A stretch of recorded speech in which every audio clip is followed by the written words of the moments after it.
Here we show a student priming a pipette. Priming is a cleaning process in which you clean the pipette with the same chemical liquid that the pipette will come in contact with during the experiment.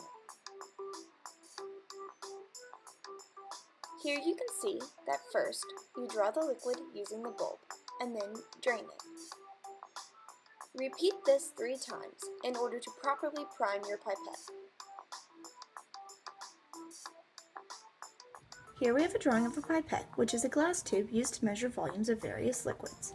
In order to read a volume within a pipette, you must look at the bottom of the meniscus. As you can see, here we have a curved edge of the liquid that is called the meniscus.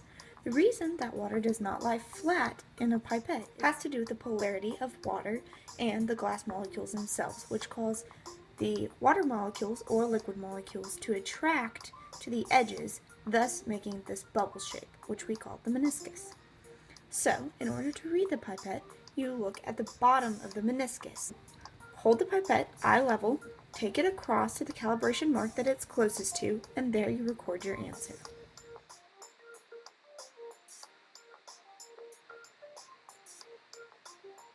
Here you can see Mallory drawing up a solution with a pipette using a bulb.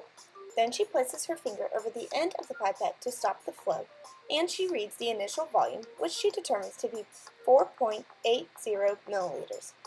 Next, she transfers from the pipette to the reaction vessel, which in this case is a beaker, stopping the flow once again to get the final volume.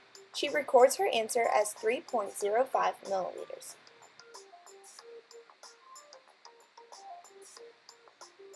Here we have a second example of a student drawing a solution and finding the volume.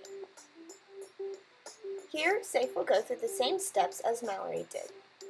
He finds his initial volume to be 3.2 milliliters.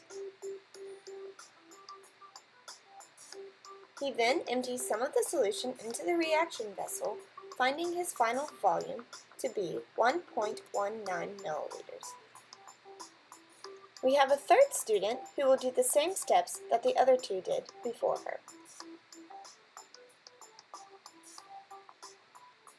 Here, Parker is seen drawing a solution and determining the initial volume, which she records as 3.46 milliliters. Next, she too will empty some of the solution into the beaker in order to determine a final volume, which she records as 2.17 milliliters. And just to make sure you didn't catch it the first 3 times, here is a fourth student to show it to you again. Here, Key draws a solution, determines the initial volume to be 1.54 milliliters. Then she too drains some of the solution and finds the final volume to be 0.82 milliliters. In order to find the volume delivered, you must subtract the final volume from the initial volume. Key's volume delivered was 0.72 milliliters. This is what your data table should look like once you have recorded all of your volumes that you found.